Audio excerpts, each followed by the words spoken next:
Now, if theatres weren't facing existential threat, if cinemas weren't teetering upon the blink of commercial oblivion, if film and television production in this country hadn't ground to a shuddering halt over most of 2020, and indeed if live music venues and sundry other performance hubs weren't facing potential extinction, you might just be able to make a case for the Secretary of State for Culture prioritising a television programme's makers and insisting that they tell viewers it's not completely real.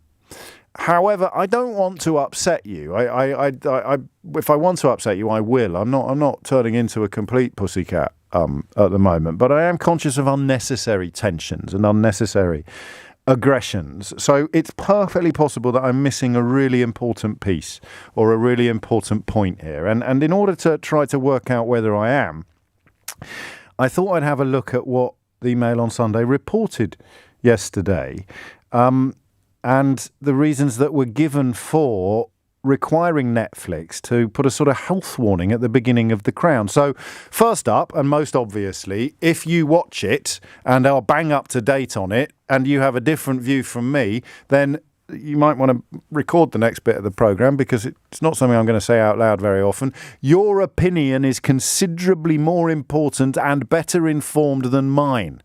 I watched one episode of the new series of The Crown. I caught myself getting interested in it. I reminded myself that we're essentially glamorising people whose entire achievement in life was an accident of birth. That's why they're in The Crown. I'm not suggesting they're not very admirable and important individuals in their own right, but the only reason you know they exist is because they were born into the royal family. And to see it sort of presented on television a bit like a soap opera just stuck in my craw a bit. So what is the problem that has prompted Oliver Dowden, the Culture Secretary, to stage a, quote, dramatic intervention in order to insist that Netflix, the platform, starts putting a sort of warning at the beginning of every episode, making it clear, as Oliver Dowden apparently said, I fear a generation of viewers who did not live through these events may mistake fiction for fact. I'm not sure there's anybody alive who lived through the private exchanges of Prince Charles and Diana, Princess of Wales, or indeed their sort of key courtiers and supporters, but it obviously refers to the public perception of these key events. And I mean, I never know in journalese.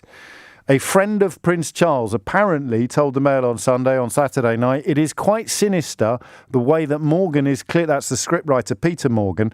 For once, Piers isn't involved in this particular brouhaha, although knowing Piers Morgan, he'll probably try to get stuck in on some level later this afternoon. But right now, the screenwriter, Peter Morgan, is accused of doing lasting damage to the monarchy, Prince Charles in particular.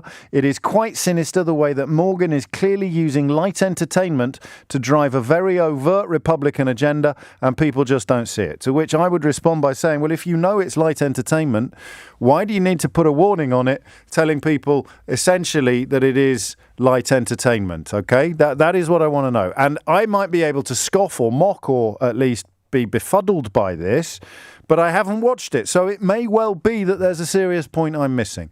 It's going to have to be a very serious point, though, given that a friend of the Prince described it as light entertainment, while also apparently endorsing the idea that people need to be told it's light entertainment. I suppose we could start with you telling me whether you're watching it under the mistaken impression that it's 100% accurate and historically sound, and Peter